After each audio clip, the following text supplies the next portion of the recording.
Road Dogg, since now he's teaming with X-Pac now that Billy Gunn is injured, has figured out the rhyme. He says, I'm the D to the O to the double G. He's the X to the P to the A to the C, accompanied by Tori, and we're going to beat up the Hardys tonight. A little silly.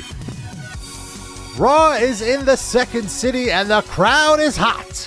Whoa. Welcome to Tales from the Attitude Era.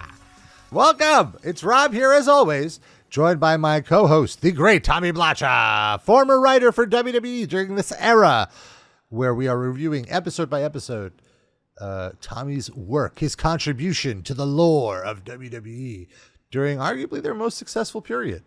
And Tommy, you're on a high right now. You just got finished with S&L, and you probably partied too hard at the after party, took Sunday off, hopped on a flight, got to Chicago, really Rosemont, Illinois, for the Rosemont Horizon, by many considered the best venue or the favorite venue for many performers to play, just because of the acoustics. Like there's like a wooden roof or something, and always the crowd super hot, and you could tell right away.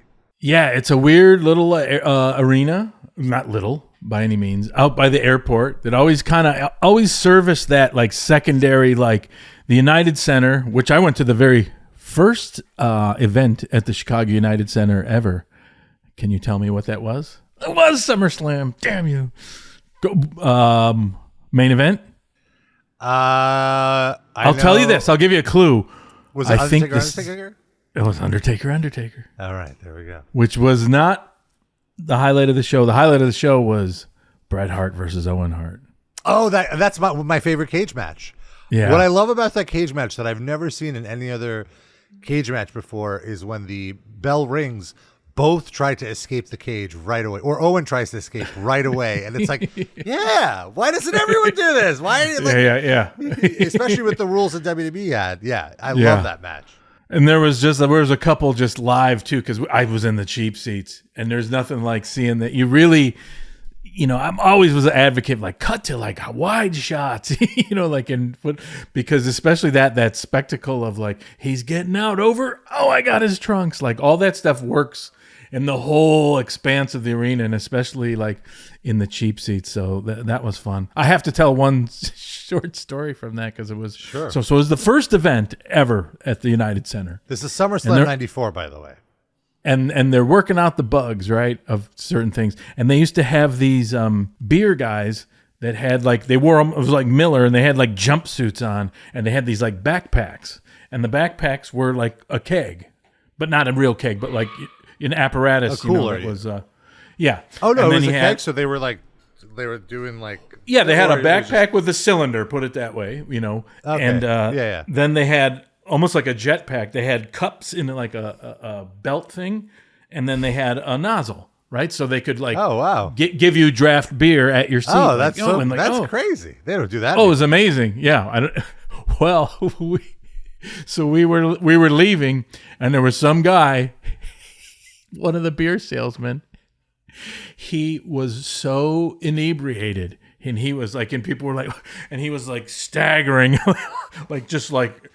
like obviously it was some like, oh, I'm an alcoholic and I finally got a job. Well, it's doing this. And he probably was like, I can't resist.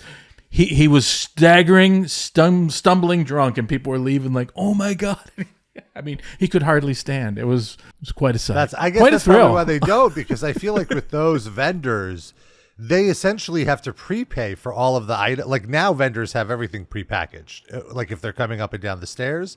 And I feel like someone told me that they had to prepay for anything. So if like they comp one, it comes out of their payment, or like they know exactly how many they should be selling or something that. So, but with a keg of beer, I guess you can't be that specific probably. So, well, yeah. So, but that was one of the highlights of the show. It's pretty great. Anyways, so that's the United Center. Anyways, the Rosemont.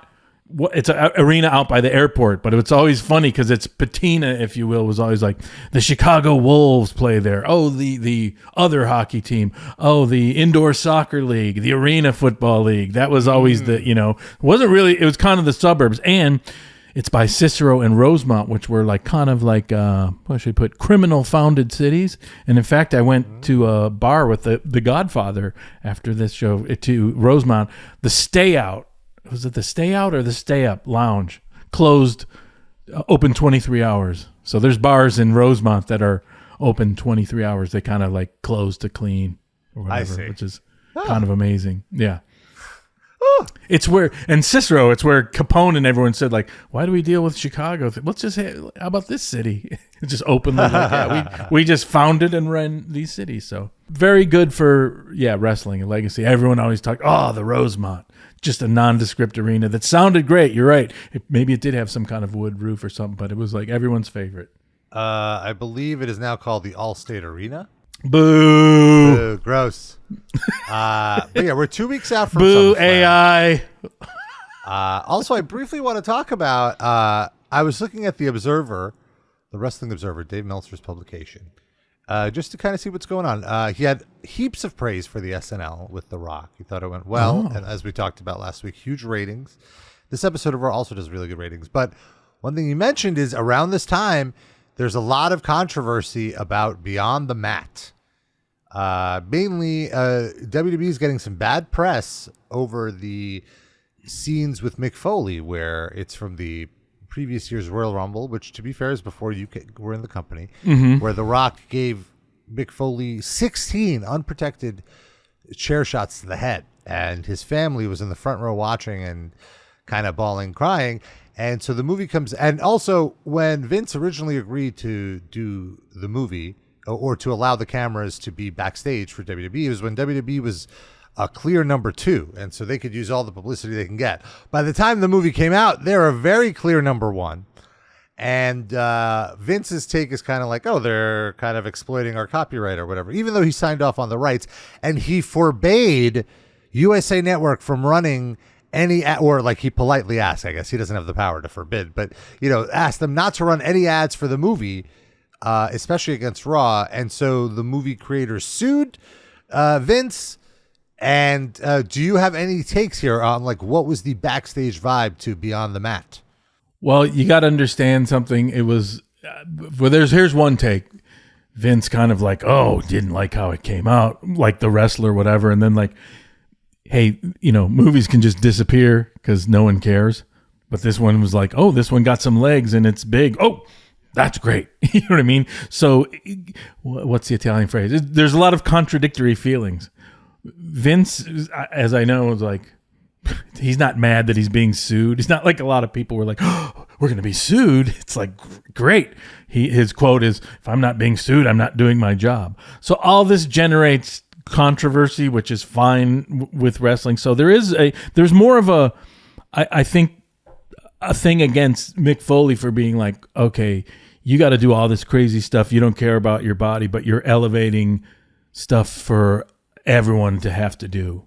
Yeah. That was kind of like, that was the heat he had a little bit from that. And then it changed a little. And as you know, it kind of peaked with the Hell in the Cell. It's like, okay, what do we got to do? Which is also a cyclical thing in wrestling and movies and a lot of things, everything was rolling, and Beyond the Mat was just like, I guess there's some controversy. And I can see him doing that and just being political about it. Like, okay, we don't want to do that. We don't want to like exploit it, but I'm happy it's doing well, and I'm happy people are talking about it, and I'm happy it's out there. And you know what I mean? And that's what I loved about, like I said, kayfabe just didn't die. It kind of fizzled.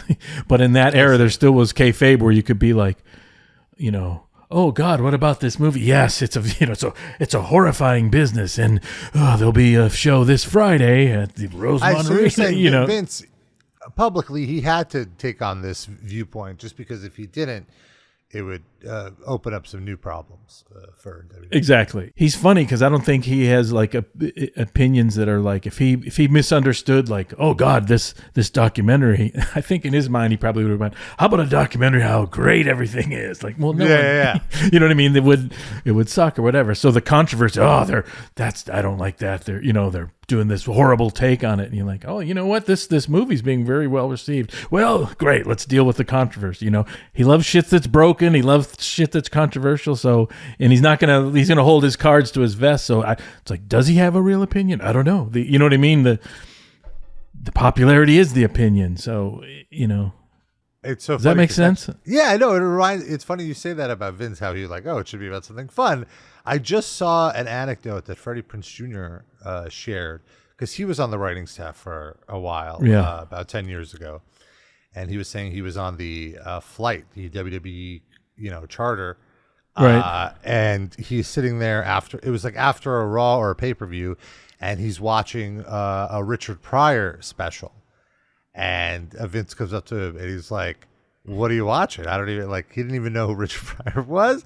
And he's like, oh, I just, I watched just some comedy. I just need something to, wind down. He's like, well, you should watch wrestling. We have plenty of great stuff like Santino Marella. And he just couldn't get why would anybody watch anything other than WWE? Big mistake. I know. It's just kind of it was one of those, big mistake. Yeah. What? So let's bring it back to the show. So we're at the Rosemont Horizon. It's March 20th, 2000. We're 2 weeks out from WrestleMania, and there really isn't much of a card until tonight. Now, so there's a lot that happens here, and I'm going to put it out there. I am going to temporarily temper my clean finish smart mark nagging because there's reason. I understand why almost every match had not a clean finish. Some matches just didn't have a finish, and it's just okay, you're just setting up the card. This show really felt like a Saturday night's main event in that you kind of gave away all these things that looked like a big deal, but it was really like a sleight of hand to get you hyped for stuff you're setting up for the pay-per-view.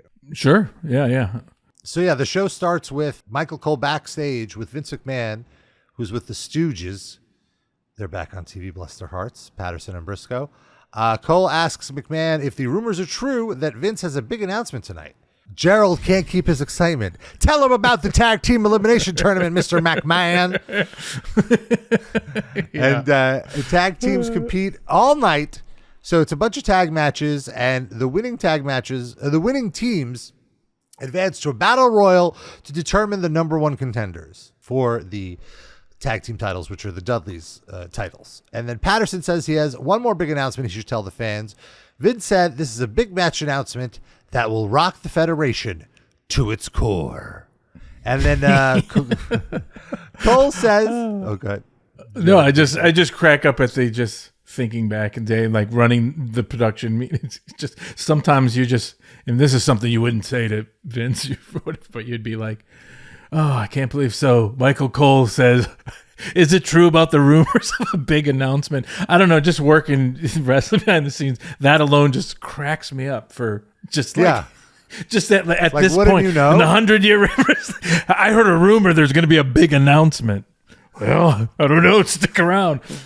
Wrestling isn't typically known for announcements, but okay. Yeah, it's just a series of announcements. And, I don't know. The segment wraps up with Cole saying he really enjoyed Saturday Night Live last week, and Vince says that gives him an idea. Live from Chicago, it's Raw is War. Nice nod, huh? Well done, everybody. Then we play the intro, of course, and wrestling's really funny. Rob, do you realize that? It's pretty funny. Then we hear, for the first time, the new remix of the DX theme with fresh bars from Run DMC. This was a really cool thing. This WWF Aggression album, I thought, was a really cool moment, and again, just shows how much cachet WWE had and how much they were trying to get into the mainstream, get into the MTV zeitgeist. They created all these remixes of theme songs with legitimate rappers, including Run DMC. How did that happen? I'm sure, they had to pay for and tons of our fans too. It was right. Well, also it's just because I think how it happened is the first 4 releases on WWE Music did so well, which was just the theme songs that Jim Johnson did. He probably had quite a bit of money, and the label was like, "Yeah, we could probably spend some money, advance something for doing this." So here are some of the people. You had Run DMC on it, Cool Keith and ODB, did a version of the Mankind theme. Method Man did Know Your Role. Snoop Dogg did a version of the Steve Austin's theme. Redman was on the No Chance in Hell. East Siders. Ice-T did Pimpin' Ain't Easy. You got Ice-T to perform at WrestleMania, it's remember? fucking ridiculous. Yeah, it's ridiculous. Yeah, Mystical. Like, these are real names. These are real rappers. You know, like very, very, very interesting. So it's a cool, and the theme sounds great. It's a very fun, and the DX theme could use an update at this point. They're like a different version of DX than the original, and even like the, you know. So the opening match is the Hardys against Road Dogg and X-Pac as part of this tag team tournament. Road Dogg, since now he's teaming with X-Pac now that Billy Gunn is injured, has figured out the rhyme. He says, I'm the D to the O to the double G. He's the X to the P to the A to the C, accompanied by Tori, and we're going to beat up the Hardys tonight. It's a little silly. It was a fun match. I enjoyed it. They all worked very well. X-Pac worked so well with the Hardys, and Road Dogg as well, not taking anything away from him. DX let the Hardys shine, get in their moveset. Then out of nowhere, Kane's fireworks hit. He interrupts to stalk X-Pac and Tori, and that gives the Hardys the advantage. 2-on-1 on Road Dogg, get the Swanton, and they advance. For me, I'm always, maybe it's cheap because working behind the scenes or whatever, like I always like tournaments just because maybe, again, we're always talking about like a through line to get someone to like watch the whole thing, or just that, like, you know, that bracket. It's just a way to framework stuff to be like, oh, this is gonna, you know, even though you know everything's a schmaz practically, it's still like this is advancing or this isn't why. It just gives that through line like framework, and also you don't really you kind of can reset the storyline. So, you know, one could argue, oh, really? Kane's coming in again for this? It's kind of it felt a little repetitive, yeah. Sure, but especially because it feels like him and X-Pac. No, but this isn't a tournament, Rob. But this Kane has never interrupted a tournament before like this. Well, what I like is it led to the Hardys winning, which I'm always okay with, and it was the excuse. And I want to mention, I didn't say it while doing the recap. The crowd was going absolutely nuts for this. Yeah, absolutely. So you did have that advantage here, that the crowd loved everything. It's like you said a few weeks ago, you know, you read something on paper, you're like, oh, he says this? But then, you know, the way they present it and the way the crowd reacts, it feels like a really big deal. Absolutely. And you know what? And you're still at that moment of like, the live shows dictated where you went, and almost like you were booking a house show, you'd be like, well, they got to see Kane. Kane's got to come in and do that thing, even though it's like years later. Like, well, isn't that repetitive? Like, what do you mean? The Rosemont Horizon came. They all paid to see. Oh, he's interrupted. You know what I mean? So it's a strange mix. While I don't disagree with the clean finish, smart mark ethos and creed, but I am not a practicing member because. For those reasons. It makes sense. No, yeah. Kane is stalking Tori around the ring. She runs into the ring and asks the Hardys for help. Being mega baby faces, what do the Hardys do? They throw Tori to Kane, throw her to the wolves. She gets a big choke slam and a huge pop for the man on woman violence. X-Pac is seen on stage, leaving Tori behind. What a coward. He's the real heel here. Yeah. Backstage, we see Triple H and Stephanie heading to the ring. After the break, they're coming out. So you switched up the format a little this episode.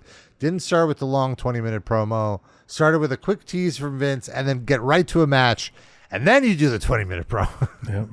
Yeah. Lots of heat for Triple H immediately as the music fades. The crowd hates him. He says he's going to win at Mania. And he's questioning what the match announcement from Vince is. And he says, Vince, why don't you just come down and reveal it? Big Show's music hits. Shane is with him, and Shane challenges Triple H to defend the world title against the Big Show tonight. Triple H says, I'd love to, but no. Triple H would defend the title tonight, but not against that big goof, because he doesn't deserve it. Then Vince's music hits. He comes out. He says, Triple H, I'm happy you're willing to defend the WWF title tonight, because that's what's going to happen. He reveals that it's going to be Triple H versus Big Show versus The Rock tonight. The WrestleMania main event is happening tonight. He says, I know Mania is 2 weeks away, but why not have the main event now? Everyone obviously, that's shaking the organization to its core. Absolutely. I mean, this is a big giveaway. You're giving away the main event of a show 2 weeks away right now. For the crowd, obviously loves it. If I'm in Chicago, I would have loved it. And what I will say is, while this might seem like hot shot booking, the entire rest of the show, every segment, Jim Ross was putting over like, this is insane. We're having a WrestleMania main event tonight. You can't miss it. Like, it gave the show so much more purpose, I feel, especially with the tag team tournament happening. And in this era, I don't even think the word hot shot applies because it's every day. You know what I mean? This is making, because you have 5 original hours of programming a week. There was a war with WCW. There's competition. It's just, there's no way escaping it. It's hot shot every day. You know what I mean? The good news with WCW, though, is they're doing record low ratings. Right. So it's almost like that's not a worry. But to your point, I was going to say that this, or maybe I said it last week before we had Glazer on 2 weeks ago, like the build to WrestleMania doesn't feel WrestleMania-like. And I think you said, or maybe you didn't say it, I'm just saying it now, like it doesn't really matter. Like the business is so great. WrestleMania was like used as a way to boost business when it was slow, but now everything is a WrestleMania. Every event is sold out. It's true, and all the money comes from, and you see how it's shifted now, because it used to be like, well, the old school model forever was like, oh, watch TV, squash matches, get the people into the arenas, like that's the money. You know what I mean? Oh, we make money, and then we kind of tease whatever. We get them some big stuff and not, and that kind of continued 50s, 60s, 70s, 80s, 90s, whatever. Then pay-per-views. So it's like work towards pay-per-views and still like tease. So people used to have programs where they'd be like, in the 70s or the 80s, be like, oh, Greg Valentine and Tito Santana can work the program for 6 months and, work these similar matches all around. But this era is now like TV is the money. The ratings went huge. And now it's like, you got to change. You got to go. You got to, you know what I mean? Everything. Yeah, you got to have match. You got to have this. You got to have shit's got to blow up. And it was like the business changing right before your very eyes, right in the middle of it. Like, wow. So it's tonight.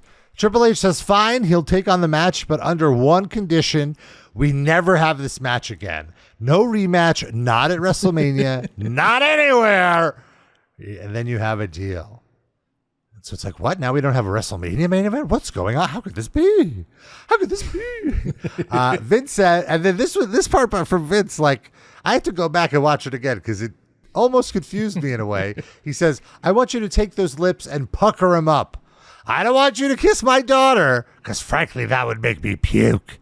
I don't want you to even kiss my ass. That's not what I'm looking for. Pucker your lips and kiss that WWE Championship goodbye. What's the problem? Yeah, right. It all tracks. After the break, The Rock is arriving to the arena. This is a trope that I, as a clean finish smart mark, was always bothered by. This is your job. The show has started. Like, what if they needed you in the first segment? Did you get a heads up that you're only needed in the main event? Like, you're showing up late for work, no? No, it works because it's like head games, it's all head games. If you were to look at it like that, it's not like it's a team sport and like the quarterback has showed up late and like, what are you doing, asshole? Mm-hmm. It's like boxing or whatever. It's head games. Like, why isn't he here? Oh, maybe he got, dressed somewhere else or whatever. Or, you know what I mean? It's just like fashionably late, so it all works for me. Okay, I'll accept the fashionably late moment saying, maybe that's his protest. He's like, that's right. I don't want to be in the opening segment. I'm only in the main event. And he's bigger than, Yeah. Whatever, Hogan did it all the time. Yeah, and and people are conspicuous by their absence. Austin, my goodness. So. No, yeah, I'm not saying The Rock is the first to do it. I'm saying this is just the trope. Take it easy, Rob. I'm just saying. As someone who likes punctuality in the workplace, I'm offended by that. Where's Vince here? Keep your team in order. Godfather comes out. I think it's the first time in a while we've seen the Godfather on Raw, and he does his whole spiel, and then Big Boss Man comes out with his new protege, Bull Buchanan. We learned about Buchanan making his debut on Sunday Night Heat previously. they just walk out and attack Godfather hard, beat the crap out of him. And the announcers reveal Buchanan is somebody from Boss Man's past. They just destroy Godfather and leave. No match, no finish. Yeah, just making a statement. Why not? What do you remember? You get the about hose in. Buchanan, I'm sure. Anything memorable? Not really much. More that just kind of was presented. Okay, there's this guy. He's great. People like, you know what I mean? People get, called up, so to speak, for lack of a better term, and you're just kind of presented. Oh, okay. He's obviously impressed some agents, and some people went to the, to that point. So at the level of everything's working, you're just like, okay, let's see, what this guy, for him. Well, he definitely looks like he could be Boss Man's protege, so I think that's good booking there. Like, they look good together. They look like a unit. And you get to the hose come out. Everyone's happy with that, and then it's like, why another match? There's already a bunch of tag team something, So I think I remember sometimes this will come out of a production meeting or something. Hey, does it make sense to is that too many matches like this? Can he just come out and make a statement, do that? Okay, fine. Things are switched up like that. So I don't want to give the impression that sometimes it's completely like the rundown, and then sometimes through the production meeting, a lot of stuff has changed. And then, stuff's always changing. So I think I remember something like that happening. Road Dogg and X-Pac bust into Triple H's locker room and say they're sick of Kane interrupting their matches. See, they feel like you, Tom. Yeah. They're like, come on, again? Yeah. Triple H says, why don't we do this? Kane versus Rikishi tonight. In fact, I would have pitched, you know what? Let's have him just constantly do it. And then have Jim Ross. This is the 72nd time in a row that Kane is interrupted. Then you go all the way to 100. The 99th time. Will he do it for one? Kane is not here. We have Too Cool against Saturn and Malenko. This is another match in the tournament, the tag tournament. Again, crowd is super hot. Good back and forth. Both opponents are down, and they build up to Scotty doing the worm on both of them. Crowd loses it for that. Eddie's on the outside, and he stops it. The worm is not successful. Crowd is not happy. They pull Eddie into the ring. Just as Malenko is trying to put the cloverleaf on Scotty 2 Hottie, the ref is distracted getting Eddie out of the ring. Brian Christopher decks Malenko, rolls him up, gets the quick win and a big pop. Feels like you're doing a lot of distraction finishes here in these tag team matches to give these. Is that a distraction? Are you now? Tell me you're a distraction finish smart, right? Or anti. I'm no need for repetitive finish smart. Yeah. This is bringing up distraction finishes. That's a subset of. I'm talking to something. Yeah, Pasbani. It's the smart. What he wants. I guess he wants straight, clean Bob Backlund wrestling. I don't know. I don't know what he wants. Then we have Kane versus Rikishi. We learned that the two of these two behemoths are actually going to be teaming up to take on Road Dogg and X-Pac at WrestleMania. So that's another new match. Match lasted 2 minutes. Kane chokeslams Rikishi, and then immediately Road Dogg and X-Pac run down and give Kane a taste of his own medicine. But they get beat up anyway because Rikishi and Kane are stronger. Backstage, a funny segment with Kevin Kelly asking Benoit why he attacked Jericho and Angle. Kevin Kelly is a little taller than Benoit, so production had Kelly lean against the wall in a very awkward way to kind of make him look the same height as Benoit. Benoit says he may have won that Angle may have won a ton of amateur gold, but this is the pros.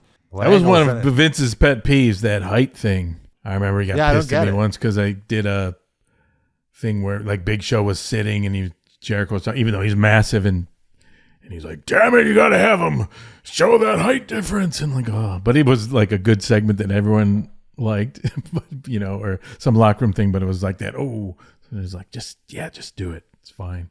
But let me mention this too, which I liked, which sometimes I think goes away even when I was there.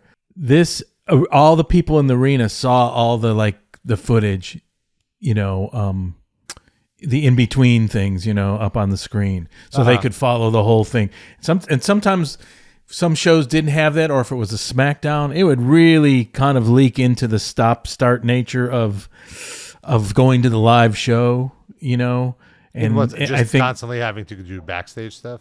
Or slows it down. just these breaks that people don't like. Oh, what's going on now? Oh, it's like a TV break, or they're playing this, or they didn't. Where these were really still designed for like the people in the arena will see all these segments up on the screen. So it's like, oh, I saw that, and now here's the next match. So it was like a seamless thing that really kept the energy of the place up, and really does help the show. That's why Raws are so much more like.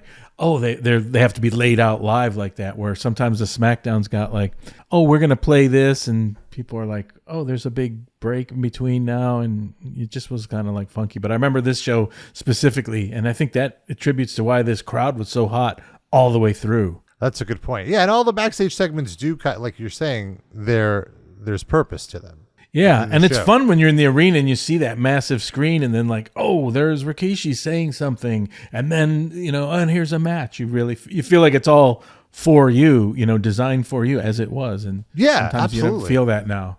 You've been to like newer ones. You feel like that sometimes. Where like it's even like watching football live. You're like, oh, there's all these like kind of. Sometimes it's odd, like. Why aren't they playing? Is that a timeout? If you've ever seen at a live football game, there's a guy with a big orange glove who stands at the corner and puts his hand out because that's when all the players and everyone look. Oh, this is a TV timeout for a commercial. And then when he waves, then they go. It's kind of like odd. You're like, oh, the stop-start nature of it. But they just have actual commercials now in the middle of Raws and stuff. It's so odd. Yeah. For like whatever, like Slim Jim or whatever. Like I don't need to see that. Yeah. Then we have an interview with The Rock. Michael Cole interviews The Rock, and he asks The Rock how he feels. Rock says, "You want to talk feels? Why don't you feel a monkey's nipple? Why are you standing there? Go find a monkey." And his whole promo is just about how he's ready to win the world title. It was good. And Cole is comfortably in that position where I love to see The Rock now like make fun of him. It's kind of like become a set piece. Like, oh, Cole's in earnestly like, I need to ask a question. And nope, slap. Always fun. In the arena, Kurt Angle comes out. Just as he's about to talk, Jericho's music interrupts him. Jericho cuts a promo on what a nerd Angle is and how Chris Benoit lacks charisma. And then Benoit attacks him from behind. Angle stays on commentary. On commentary, Angle says he's willing to take both wrestlers on at the same time for one of his titles at Mania. This is foreshadowing what the match eventually becomes. The match with Jericho and Benoit spills outside. Benoit's using a table to stand up. Angle yells, "Don't put your hands on my belt!" And the two of them have a small scuffle. Benoit gets in the ring. Angle hits him with the belt, giving Jericho the opening to do a lion salt and get the victory. Another distraction finish, technically. Well, isn't it a smacked with a belt finish? Is that okay? It's quite a distraction. I think a classic distraction is the ref over here or something. Getting hit with the belt is... You're right. It's not quite a distraction, yeah. Okay, that's fair. But also... You got to write a new charter for this clean finish smart marks with all this, Yeah, it's like technically, a non-clean finish shall not regard a distraction unless it's the manager is on the ring apron. All this. You got to get all this down. That's fair. Yeah, I gotta mark all the different types of non-clean finish. Hear ye! The clean finish smart marks for the meeting will now come to order. Reading the minutes, Rob Pasbani with the new charter concerning distractions. I object. It's gonna be great. Yeah, me and Dave Meltzer are gonna be in there arguing minutia. Bob Backlund comes out after, and he and Angle attack both Jericho and Benoit. I'm hoping for a tag match at some point before Mania. Yeah. Cut to Kane complaining, "Hey, these guys are doing this even more than I do." Yeah. Why are they? That's a little clean finish, smart mark humor for you guys out there. Al Snow's backstage with Steve Blackman, says they're close to Wisconsin, the home of cheese. Blackman says he doesn't care. And then Al Snow pulls out a bill and says maybe George Washington would make him care. No, it wouldn't. Blackman says, "What about actual Ben Franklin?" asks Al Snow. And it's a cosplaying Ben Franklin comes into the talk about cheese, and Blackman is just totally no selling it. Yeah. Not good. Yeah, no. In my opinion. I feel like this head cheese thing is really just, it's fallen off a cliff. Well, here's the thing. It's like this in comedy, and I see this like in commercials and whatever, when writing comedy, sketch, or whatever, you have beats, like, right? And if you start going backward, in other words, if something's like, oh, this is what we do. Oh, we had an alien, he gets smacked. You got to keep progressing. And it's the hard thing about wrestling, too. It's like, next time it's got to be at least equal or better. Once you start backsliding and it's like, oh, that's shittier than the third one, then it's deadly. And for me, I was advocating, like, when you start whipping out in a pro wrestling thing, and this is my opinion, Ben Franklin stuff like that, he's got to get the glasses smacked off his face, or he's got to get his shirt ripped, his cloak ripped up the back. He's got to do something insulting to Blackman where he's, you got to have something, it's got to go somewhere. And this was just quickly like, oh, Ben Franklin. What I don't understand is, why did he stop attacking these people that Al Snow brings in? Like 2 weeks ago, he beat up the alien or whatever. Yeah, now, I don't either. Like I think it's just one of those things that, like, oh, okay, this is fun. We're gonna do this, and I don't know. I didn't do that, but because it would have been fun. Because that's the thing about pro wrestling, that always, like, for all the shitty stuff, that it always gets saved by, like, smack him in the face. Oh my God. You always had that, with celebrity, or all the weird stuff through the years, when, especially back in the day when there was a celebrity on, this is funky, slap him in the face. Yeah, exactly. And that'll always be like, oh my God, well, he slapped the weird square glasses off of Ben Franklin. Oh, I'm satisfied. It's what it is. It's the basic tenets of pro wrestling. God damn it. Yeah, so not good. So then we have the head cheese versus the Hollies. So this was definitely the match where people went to the bathroom and got their popcorn, because this was the quietest they were all night. But I like the angle that you shot in the middle of this. In the middle, Taz's music hits. He's coming out with the referee, and he has a hardcore match with Crash Holly in the middle of the tag match. So you pull Crash out of the match. Hardcore is left alone to face both members of Head Cheese, thus giving him the out to take the pin. And they kind of do like a demolition finisher. It was like a backside backbreaker, but then Al Snow does a leg drop as opposed to an elbow drop for the win. Then we have a GTV segment, first time in a while. Do you remember who said, let's just make it a GTV? I don't. I mean, I guess let me say what it is. So Kat checks in on Terry. So GTV, by the way, it's like this kind of security cam angle, and it's black and white.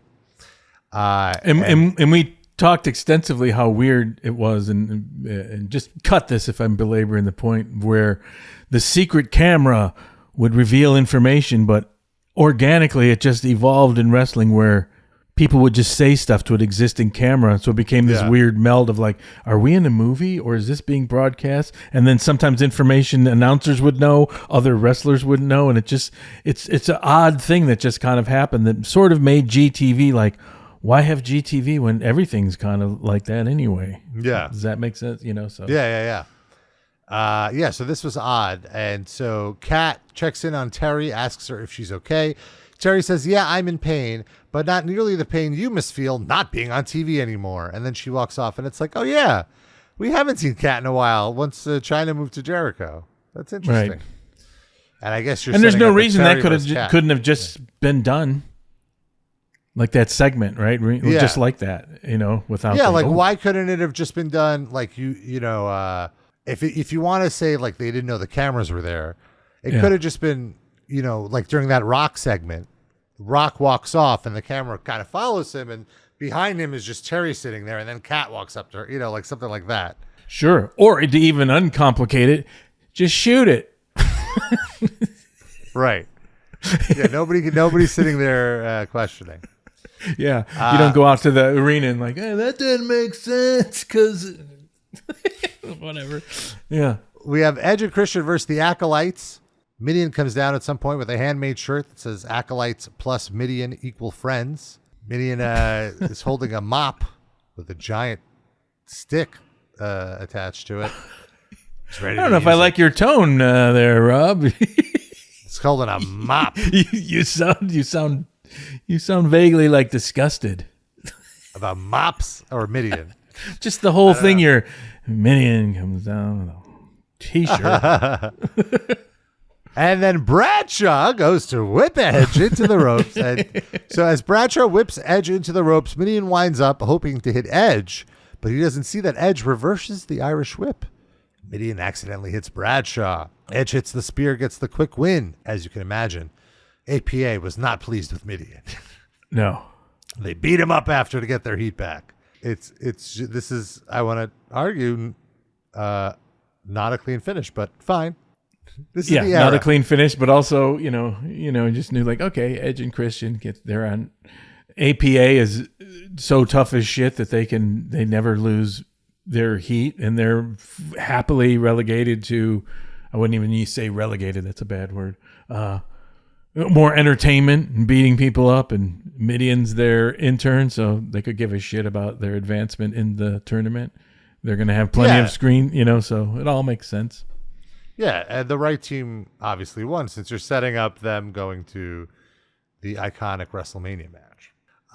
Then we have Val Venus versus Test, who comes out with his new valet. I'm going to say it correctly. His new valet. Valet. Valet. Trish Stratus. Trish debuted on Heat the previous week. A lot of debuts on Heat the previous week. Trish is his new valet. Immediately gets a pop. Obviously, she looks gorgeous. And it's her debut. As they come out, we learned we could see Trish and Tori live in bikinis on Webstream on WWF.com for only $4.95. Yeah. If only OnlyFans existed back then, I feel like WWF would have OnlyFans. 100%. Yeah. And it would be like those, softcore OnlyFans, obviously. It's not. This is a family company. Probably. And Val Venus has the advantage of the match. It's a quick match, as all of these are. He has the advantage. Trish gets on the apron, and Val, being a man of the ladies, could not help himself, gets distracted. That's enough for Test to eventually win with the roll-up. After the match, Val Venus attacks Test. They brawl a little bit until Albert makes the save, and he saves Test. Two of them beat up Val. Trish grabs the mic and she says, "Boys, that's enough of that. We all know what everyone wants to see. T&A. That's just what you're looking at. Test and Albert. T&A. Boo!" Yeah. Crowd, that's not the TNA the crowd wanted to see. Yeah. What do you remember about the formation of T&A? Well, just that they always were, both those guys were huge, and everyone likes huge guys, especially Vince. They were respected, tough guys. They were always looking for a place for them, and then it was kind of like, hey, how about those two? And then yeah, I have to say, for weeks, I was like, do something with Test. Yeah. So I don't know where T&A, someone said, oh, their initials are T&A. Okay, fine. Trish Stratus came in was completely hot as far as everyone, look who we're going to debut here. She came in already coming out at a certain level because that's what we were instructed to do. And then hey, how about put them together? Oh yeah, seems natural. And there you go. It was a little clunky debut, but it got over a little bit, I mean, she got the heat when she said the name. So that was, yeah. And was her first, I think, promo there, a little clunky, whatever. And it's live, and it's never easy to be like, holy shit. So nothing went wrong, but it was set up okay, here's a future thing. No, absolutely. And like you said, this whole thing is to just set up Trish more than it is necessarily to, get Test and Albert over. They're there to get her over almost. Yeah, I guess, you know what? Here's the way it's always looked at. It's you're not wrong, but at the same time, it's never it's here for this or this. It's always... It's everything. What's going to happen here? You know what I mean? Because if for whatever reason Albert starts blowing up, there's no problem. peeled, Stratus and test off her. Albert's hot. Or, you know what I mean? Everything's always changing. So there's never, it's like, let's see how the chemistry goes. Let's see what happens. It's never, exactly like that. Like, you're here to do this and not that, there's never. Understood. Yeah. Get popular at all costs. It's time for the tag team battle royal. Determine the number of contenders. Dudleys are on commentary. So it's Scotty and Grandmaster Sexay. It's too cool. Edge and Christian, Hardys, and Head Cheese, Al Snow and Blackman. And Scotty does the worm and immediately gets eliminated. During this time, I thought it was so interesting that like everyone had a signature move and they only delivered it once. And that was it. And as a smart mark, I always knew like at a house show, if they delivered it in the middle of the match, it's like, oh, that's it. They're losing, so I thought it was a very interesting pattern forming. And you know what? Rarely, maybe it's happened a handful of times here or there, but sometimes you're like, well, just do it again. You know what I mean? That's just like, his logic would be to be like, now they spam it. Yeah. But it's kind of like, that was always cracked me up. Like, well, I did that. I pile drove him, but he got his shoulder up. And he's laying there. He's all fucked up. Like, I can't do that again. Why not? I got to. Yeah, exactly. I guess I'm going to have to do something else. Yeah. Well, yeah. Meanwhile, like, John Cena and CM Punk wrestled and they did their finishers like 6 times to each other. Yeah. But the 7th one is what did it. Yeah. So Too Cool get eliminated. Then Head Cheese get eliminated. And it's down to Edge and Christian and the Hardys. Crowd is super hot for this, and the Dudleys just drop their mics, attack both teams. The crowd loves it. They get tables. They grab Christian. They put him on the table, and they powerbomb Jeff Hardy through Christian. And the music hits. There's no ending. Jim Ross asks, who are the number 1 contenders? Yeah. I thought this was a great segment. Knowing where it's going, obviously. I like that the Dudleys, don't give a crap. They just want to beat up every team. Yeah, and it's one of my favorite. Years and years ago, as a kid, I remember watching wrestling, and someone came out. I can't remember who it was, but there was supposed to be this match that solved everything. And it was back in the day when like you'd have to go see it live, right? So it's like, okay, they're finally going to lock Bulldog Don Kent or someone, this was in Detroit, in a cage. It's going to be over, right? And I didn't get to go see it live, so I'm watching wrestling the next week. And then I remember someone came out, whoever it was, said, that match that was supposed to settle everything, what settled nothing? we got to go to the next thing. So I just love, it's like the weird flow of wrestling, which is like, here's this big thing. We got to figure this out. How about a tournament with this to figure everything out? It figured out nothing. We're back to square one. As long as there's excitement or whatever, it's like, oh, it worked. And that just cracked me up. Like, what's the end result? Oh, everyone's in it for them. It's mayhem. It's got to be figured just this out. Idea that it's out of the promoter's control. Like, these two just can't. I guess we'll have to try.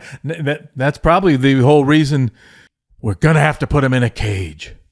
There's too much outside interference. There's too much shenanigans. The only way is to put him in a cage. That'll stop the shenanigans. That's the whole, the timeout thing of wrestling. Or this manager, that cage didn't work. They somehow figured out we're going to have to suspend them over the ring. That's my favorite of all time. To ensure we'll know where they are. They're in a cage, Jim Cornette or whatever. And yet they somehow still are able to get a weapon down or something, Yeah. Always. You were setting this up. Who are the number 1 contenders? It's both teams, which I like. And I like how you did this, how it's essentially the Dudleys could have just had a regular old tag match because they got so excited. Now they have to face both teams. I like that. So I really like this finish. And there's something fun about a tag team battle royale. That's weird. Yeah. Because immediately you're like, oh, well, it makes it harder for the performers, or easier. At least it's like, okay, now we've got known, partners, where sometimes battle royals are just like this convoluted mess of like, okay. Well, thankfully, it was only 8 people. It was an 8-person battle royal, so it was easy to keep track. But I agree, when it's like a 20 person one. But I like the team. I like the tag team battle royal when you have to eliminate both members. I don't like the idea of like, oh, my partner's eliminated, I'm just going to walk out. You know, like that always looks clunky to me. Yeah. I understand why. It makes it much quicker, but it's a little weird. Then we have our main event, which was super Saturday night's main event. Like this felt like, you know, a pay-per-view match on free TV. Yeah. Which it was. This is the supposed main event for WrestleMania. It's Triple H versus Big Show versus The Rock for the world title. Jim Ross points out Triple H can lose the title without even being pinned. And Triple H is outside early. He goes to take a swing at Vince. Vince ducks and decks Triple H. Huge pop from the crowd. By the way, the crowd was apoplectic this whole match. Yeah. Like, I don't think they got off they sat down at any point. In the ring, The Rock hits a rock bottom right after this on show. Almost gets the pin, but Triple H is able to just break it up. The whole match is basically The Rock ping-ponging between both heels. And, you know, they go back and forth. He gets the better of one heel. Another heel attacks him. They go back and forth. First heel gets back. Yeah. At the end of the match, Big Show chokeslams Triple H from the announce table to the floor, which looked like a brutal spot. Yes. For Triple H to take. So after he does that, he walks into the ring and basically just walks into a rock bottom. Rock goes for the people's elbow. But as he's running the ropes, Shane pulls down the rope and The Rock falls to the outside and gets attacked by Shane with a chair. This prompts Vince to attack Shane. Crowd is going nuts. Triple H hits Vince with a chair, gets in the ring. Now Show is there, who had just taken the rock bottom. He's all woozy, I should say. Triple H hits Big Show with a chair, gives him the pedigree, and gets the clean win. Yep. Although, I mean, I guess he did use a weapon, but this is a no DQ match, so it's fair. Rock is immediately furious with Shane McMahon and chases him out of the arena. So you get him out of sight to avoid any conflict. Triple H is crawling up the stage, celebrating in victory. All of a sudden, we hear No Chance in Hell again. Wait a minute. It's the future Secretary of Education herself, Linda McMahon, showing off that charisma by saying, Triple H, you're right. There won't be a triple threat match tonight. There won't be a triple threat match at WrestleMania. It's like, come on, Linda. You're a McMahon. True. But, you know, I've always said this, too, about them. It really works because they're a real family. And, you know, there's like, you can't, it's real in the weirdest way where it's like, you know, where you can imagine you're with someone who's like, why is this woman's not an actor? Who's she? Oh, it's really the wife. You know, it just makes it just mixes that odd, you know, that oddness that's part of like kayfabe, or if you watched a football game and suddenly they were talking to the owner in between and they're mush-mouthed or something and like, what? That, oh, he's, you know what I mean? It doesn't all, and not everyone's polished. So there's just like something I enjoyed in that moment that exactly, she would come out here like, oh, because she has real power because she's his wife and we don't know, and they, you know, all that shit. Yeah. It really worked, and it has like resonance in a weird way to me. So all kidding aside, she says, you're right, Triple H. There won't be a triple threat match at WrestleMania. This McMahon, meaning herself, is making the decision that it will be a fatal 4-way elimination match against Big Show, The Rock, and this man for one night only, Mick Foley. The crowd is so confused. They pop. Foley is in. He attacks Triple H, beats him up all over the arena. Crowd is going crazy. There's a lot to talk about here. Well, not a lot, but what you know that thing a few weeks ago that peaked and was over, and we said we'd never do it again? Well, it's happening again. Well, that's what's so mind-blowing is not 3 weeks ago or 4 weeks ago in the build to the last pay-per-view, Mankind, who the crowd trusts, says, I guarantee you, if I lose, you will not see me again. I am not here to break this promise. This retirement will be for good. And it's like, okay, it's okay. Maybe like a year or two later, but 3 weeks later. Well, I guess Superman flew around the world in reverse and reversed the polarity, and he's better. Well, here's a few things. Again, always saying. Yeah, like what do you remember about this time? Here's possibilities of like, it could be a 4-way, it could be this. We could go with this. And what was good about like, advancing this is you could have this match tonight. And again, sometimes it's better these convoluted matches because when they pull them off, and you'd have to say number one star again was like Triple H. Yeah. You know what I mean? It could be the drizzling shits, but it's like, that match was really good. And it really created more intrigue continuing forward. Sometimes, like you said, you're like, we're giving them this pay-per-view match. It doesn't have to peak, especially when you have a 3-way and all this weird shit. And it's kind of like, if done properly, it's like, oh no, it's actually more intriguing what's going to happen. But you can't run out of that. But I remember Jericho was going to maybe be in the 4-way. There's just like a lot of things going on. How about this? How about that? How about this? And then I think from like Mick, I think it was more about like maybe a health thing or whatever, or things that are I don't know about, but it kind of was presented like Foley can come back and do one. So it's like, okay. And then just work towards that and plugged it in, So do you know like when this was decided? Because I imagine it had to have been after SmackDown, but maybe before SNL, because like you had the 4 main eventers at SNL before that was announced as the main event, right? Do you know if it was before or after? Like I said, there was a few things in the running which could have all happened, you know what I mean? Because it's not like, because the machine, like I always said, like, yeah, we can change on a dime and make it this, and just, right. Everything can fall into place like that. It was more reasons that I don't know, that maybe was he physically able? Did he want to do it? Was it a pay thing? You know what I mean? There's all this stuff. I think it was a pay thing. That's what he said. Yeah. And just he always wanted to main event WrestleMania. So when he was given the opportunity, he had to accept it. But and two things can be true too. It could be a combination, but of things. So it just wasn't set, but then once it became set, it was like, okay, there you go. And that's what's like, I always tell everyone, that's what's so amazing. Like this stuff could change the morning of, and that match that was laid out, people were like, was that choreographed or whatever? They just went with the agent and, and they were so good. And like, it's like, the match will be intriguing. And the actual spots, no one really knew or knows or, till just before. So, but did you know at SNL that was going to be the main event?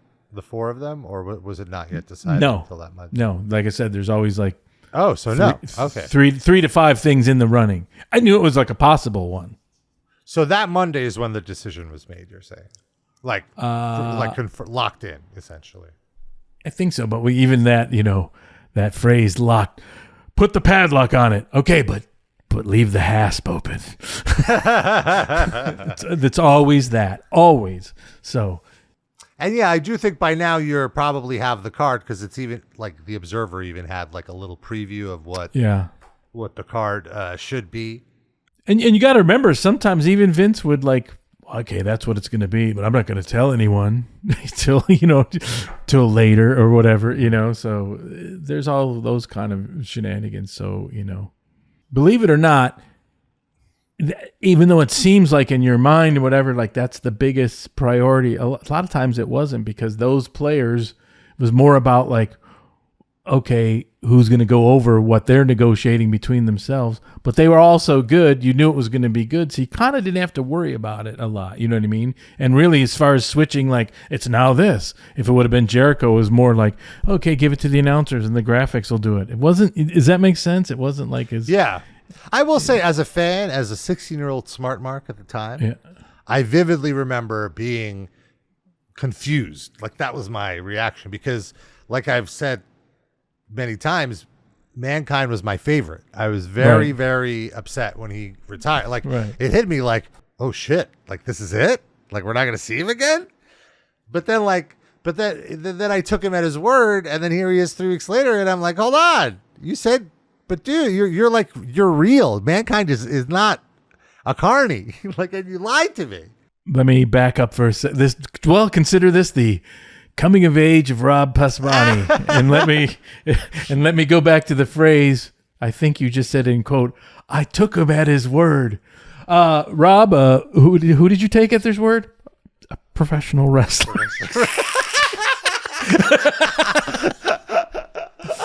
Rob's upset. Something he saw in wrestling didn't quite. Just there was some shenanigans involved, I guess. Someone went back on their word. Well, I think Dave Meltzer was a little more angry than I was. Sure, but he said for all the Terry Funk retirement jokes, he at least was out of action 17 months the first time. Something like that. And that man, Mick Foley, destroyed his own credibility after saying how important it was to him and the credibility of one of the 10 greatest interviews in the history of the business, which was that interview he gave before No Way Out. Sure. I think that's a little exact. History will show nobody really cared. Of course. Yeah. For like 2 weeks, though, it was like, what? How could this be? I remember how many times did Flair cry at some sort of retirement thing through the decades? Like 40. It's kind of amazing. Interesting. This is a turning point. Like this moment right here. Like we're saying, everything is so hot, everything is working. This is where the crowd is starting to be like, wait a minute. Like this is the wait a minute moment. Yeah, and it really peaks at WrestleMania itself with that. You're right, which we'll get to. Yeah, you're right. It's tough. There's got to be. Because it's more like feed the furnace, furnace. Keep doing it. Yeah, everything, something has to break. The balloon has to pop a little bit. And that's the cycle of, so much art in wrestling, whatever Slayer farewell tour, except for festivals. Right. Even Slayer waited 2 years before they came back, all right? Yeah. Not a month. Yeah, although I think I would have enjoyed that better. That would have been great. That would have been great. Just like complete farewell tour and then, feedback guitars, goodbye. And then that's in 3 weeks from now, Slayer at something fest. Well, how about Kisses? Kisses went on 3 years. I think it finally sort of fizzled. Yeah, now it's done. Now I think they're not playing again. We'll see, though.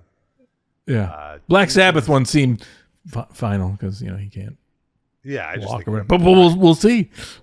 If he's physically able, they will do more shows. Like if he somehow recovers, which we're rooting for you, Ozzy. All right, folks. Well, we're 3 shows away from WrestleMania 2000. We're gonna have some more special guests, some comedians sitting in watching the shows with us in the next few weeks. So stick around for that. I have a friend coming on. I think the next episode, maybe the episode after that. We have to see the schedule. That'll be good. That'll be someone's perspective on.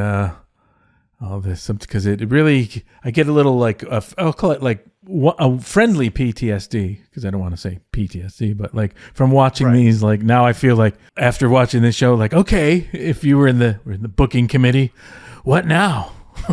Right. Fuck. It's always a predicament, and it's getting more predicament-y. I like that. You're right. So we're going to get into all the predicaments, and we want your feedback, tftattitudeera@gmail.com. Follow us on social media. We're on Instagram. We're on Twitter, tftattitudeera. And did you tell them this is our last show? No, next week's our last show. Next week, there's going to be an announcement that it's going to rock Tales from the Attitude Era. It's going to rock this podcast core. to its core. Big announcement. We'll see what it is then, folks. All right, thanks for tuning in to Tales from the Attitude Era.